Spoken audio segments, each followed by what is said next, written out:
All right, welcome everyone to NFL Nexus, the place where we go deep on the game you love. And today, oh man, do we have a matchup. This is an absolute monster. This isn't just another game on the schedule, folks. This is a war for NFC supremacy. It's for a ticket to the Super Bowl as the Los Angeles Rams travel to face their bitter rivals, the Seattle Seahawks. This is for all the marbles. We're going to get into the X's and O's, the key matchups, and really dig into those hidden factors that are going to decide who moves on and who goes home. So if you're ready for the full breakdown, make sure you're subscribed to the channel. And hey, do me a favor and hit that like button. It really helps us out. Okay, let's get into it. So first things first, this is not just another game. This is the rubber match. These two NFC West rivals, they know each other inside and out. And their season series, it was pure gridiron theater. I mean, they split the first two meetings in games that were so incredibly close, just down to the wire fights that came down to the final possession. You look back at Week 11, the Rams, they managed to snag this razor-thin 2-point victory down at SoFi. It was a total defensive slugfest. But then, fast forward to Week 16, and Seattle returned the favor in front of their home crowd with an overtime thriller, a game that had a completely different feel, way more offensive fireworks. So now, here we are. They face off for a third time, and this time, everything is on the line. You know, what we have here is really a classic playoff narrative. It's a story as old as the league itself, right? We've got two teams that have taken fundamentally different paths to get to this exact same moment, just one single game away from the Super Bowl. On one side, you have a squad that has been through the absolute ringer. I mean, they've survived nail-biters, they've won ugly, and they have proven their resilience at every single turn. And then on the other side, you've got a team that has just been on an absolute tear, a freight train steamrolling literally everyone in their path. It's just a fascinating contrast in styles, in momentum, and in how they got here.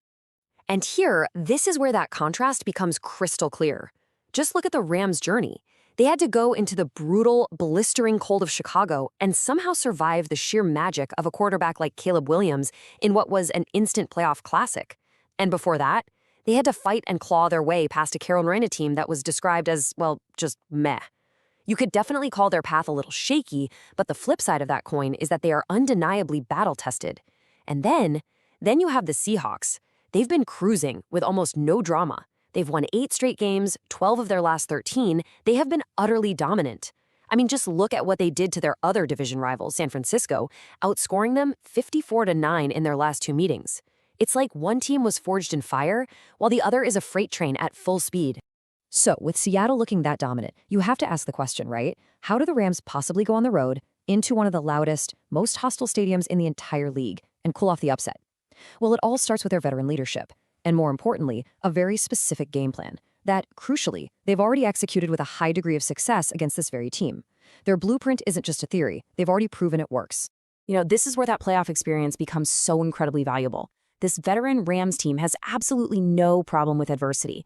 They were pushed to the absolute brink by that scrappy Carolina team. They got hit with what was called one of the most amazing touchdowns in playoff history up in Chicago. And what happened? They never once panicked. They kept their heads, they survived, and they advanced.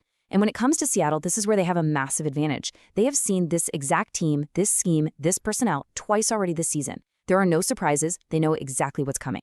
So their blueprint for victory, it's already drawn up and it's crystal clear. First, you have to unleash Matthew Stafford. I mean, even in their loss to Seattle, he went off, throwing for a massive 457 yards and 3 touchdowns. He can absolutely shred this defense. Second, you have to force Sam Darnold into the mistakes he's prone to making against this specific defense. Look, he's been great this year, but against the Rams' complex schemes and their disguised coverages, he threw a combined 6 interceptions in just 2 games. They know how to bait him. Third, the defensive front can now just pin their ears back.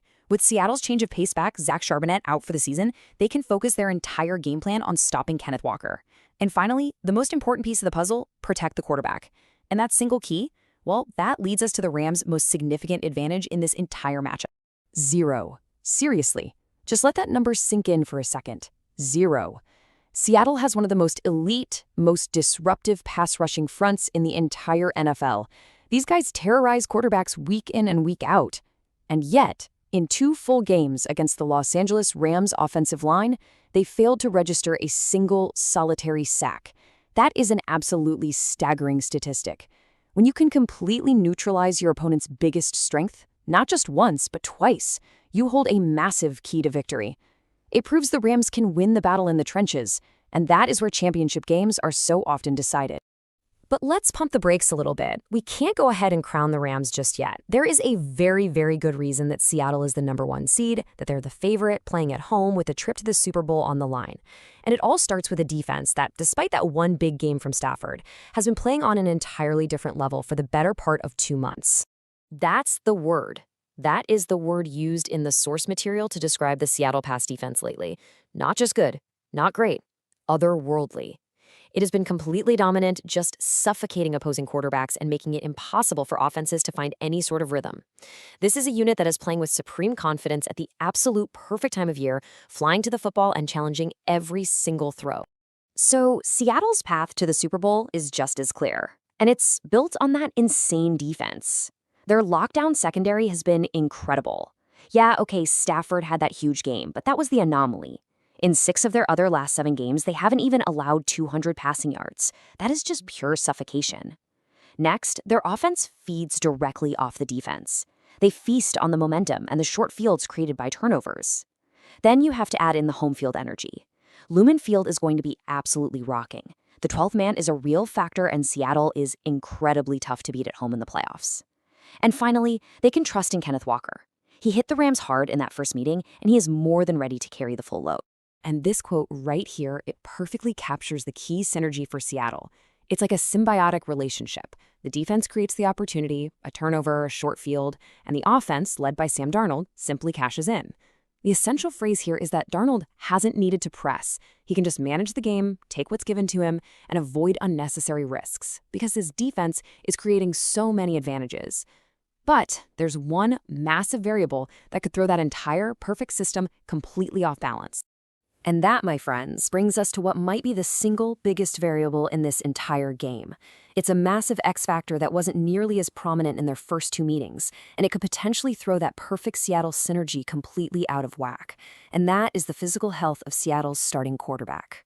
Sam Darnold's health. It has been a major talking point all week long leading up to this championship game.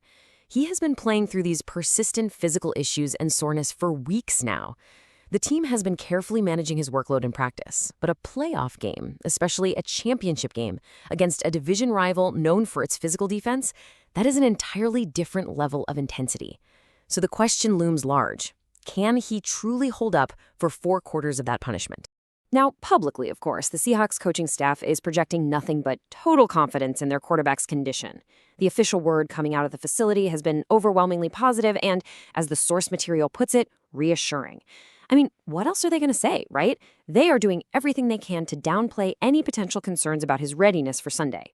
According to his offensive coordinator, Clint Kubiak, Darnold's performance in practice shows that he's ready to go. He says, quote, "He looks healthy to me."